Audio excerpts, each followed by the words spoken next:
what we see is that they become stuck in this material world and they can't get out. They don't even know how to get out. They have no clue. So we shouldn't think that I can get out of material life independently. We need the help of a self-realized soul who is already out and who knows the path, who knows the way, who can advise us about the different pitfalls, the different mistakes that we can make, and help us avoid them. Someone who can give us the cure to the disease that we have of spiritual ignorance. So in this material world, it's very rare to find somebody like that. And we have to know the criteria of the actual enlightened soul. And this was given, we talked about this earlier in Gurvāṣṭaka. Gurvāṣṭaka means Guru Ashtaka. Guru, of course, means spiritual master. Ashta means 8, and Aka means a prayer. So Gurvāṣṭaka means 8 prayers to the spiritual master. So when we chant these prayers, we get the picture of what a spiritual master should be like. And if they don't match that standard, then we shouldn't accept them as a spiritual master. So this path is very rare, actually. Most people never find it because they don't desire it. When we desire sincerely to end our material suffering, get out of this material world, then Krishna gives us the opportunity to contact a real spiritual master. And then what we do with that information then shows whether we're really sincere. If we're really sincere, we'll take the teaching and we'll implement it in our life, even though it might be difficult to give up our material association. You know, even though our friends and family might give us a hard time. These are the obstacles because these are our attachments. And we have to overcome these attachments. And the earlier in our life that we overcome them, then the better chance we have of attaining actual spiritual enlightenment. It's, you know, a spiritual master is not a fashion accessory. You know, these beads, you know, they're not just the latest style in India. They have a purpose. They have a function.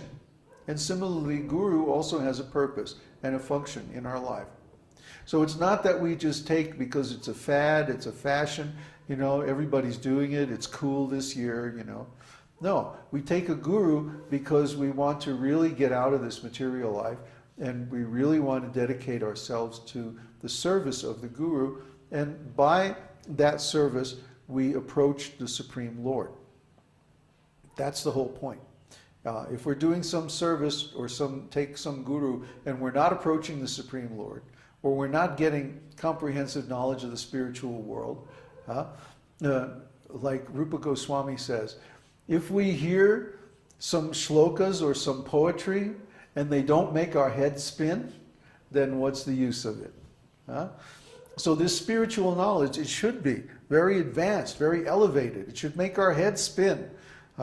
It should make us feel like, wow, this is so high, so exalted. It should make us feel like that. That's an indication that it's genuine, that it's real. And we should be feeling advancement and satisfaction in spiritual life. Just like Prabhupada used to say, if someone is hungry and then they eat a nice meal, then nobody has to tell them that this is real food. You know by eating, oh, this is very satisfying. This is very nice. So similarly, when we come in contact with a real spiritual teaching, nobody has to tell us that, you know, this is the real thing, because we know by participating in this teaching, we feel satisfaction, we feel spiritual pleasure.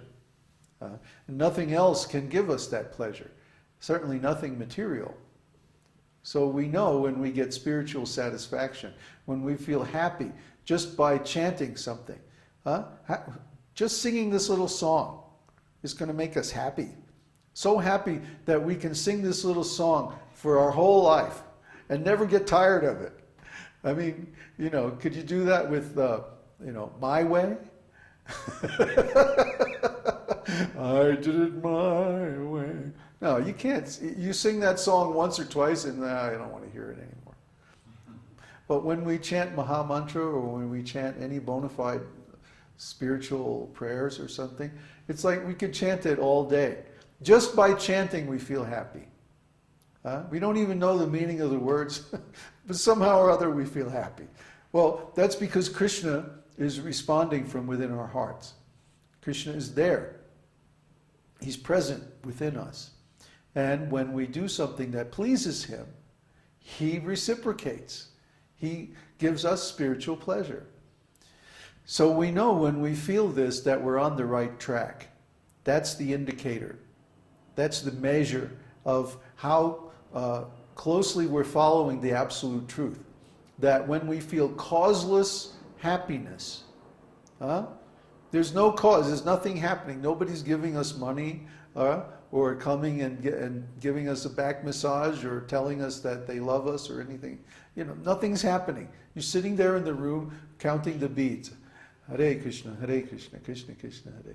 And somehow or other we're feeling pleasure. Just sitting alone in the room. Well, what is this? What is going on? It could only be Krishna. Yeah? So that's the indication. That's the measure of our advancement in devotional service. When I was in Kauai, I was sitting there in the jungle all by myself. Sometimes, maybe once or twice a week, somebody would walk by on the fishing trail nearby, and maybe they would wave, but more than not, they didn't. And I was just sitting there. Hare Krishna, Krishna Krishna, Hare Hare, Ram, Ram, Ram, Ram. And somehow or other, I was feeling happy. Go figure, huh? What could cause that? What could it be? I mean, it was a beautiful place. Yeah, it was very nice. And birds were chirping, and the ocean was nearby, and the air was very fresh, and all that. But even so, how is that going to last for 2 months, 3 months, 4, 5, 6 months? Wouldn't you get tired of it? No matter, when people go on vacation, Uddhava is saying no. When people go on vacation, they go for 2 weeks, 3 weeks, or a month, and then they go back. Why? Because even paradise gets old after a while. We can get bored with everything. Just try it sometime. Go to a beautiful place. See how quickly you get tired of it. Because even there's problems in paradise. Yeah, material paradise. But in the spiritual paradise, there's no problems. It just gets nicer and nicer and more and more pleasurable. The more and more that I chant this mantra, the more I feel pleasure. And I've been chanting it now for, what is it, almost 40 years? Whew. I mean, how could anybody, that's why there's no song that people sing now that's 40 years old. Unless they're like into ballroom dancing and big band music or something like that, and they're chanting songs from the 1960s. Well, there are people who like to sing songs from the 1960s. But most people don't care anything about what was popular back in 1960, 1968, 40 years ago. Who cares? But I'm still chanting this same mantra that I learned 40 years ago, and not only am I not getting tired of it, it's getting better and better and better. And the more I chant it, the more I like it. Well, something's going on there. That's not the typical thing at all. Something's different. The quality of the sound vibration is fundamentally different. It's spiritual, it's not material. So when we come in contact with this spiritual sound vibration, gradually the tongue becomes purified, the ears become purified, etc., etc. And then we get a taste for purity, we get a taste for spiritual things, a taste for enlightenment. That's our real life. And when we attain our real life, then we discover we have no taste for the material things anymore. We don't desire material enjoyment because it would distract us from this new source of pleasure that's so wonderful. So that's spiritual life. So any questions? Questions?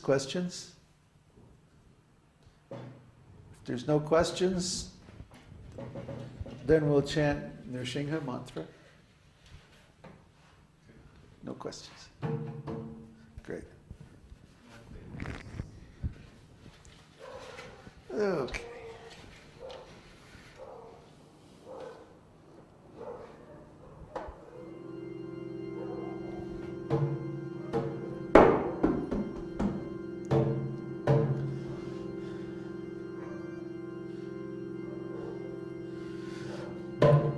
Namaste Narasimhaya. Namaste Narasimhaya. Prahlada Dayine.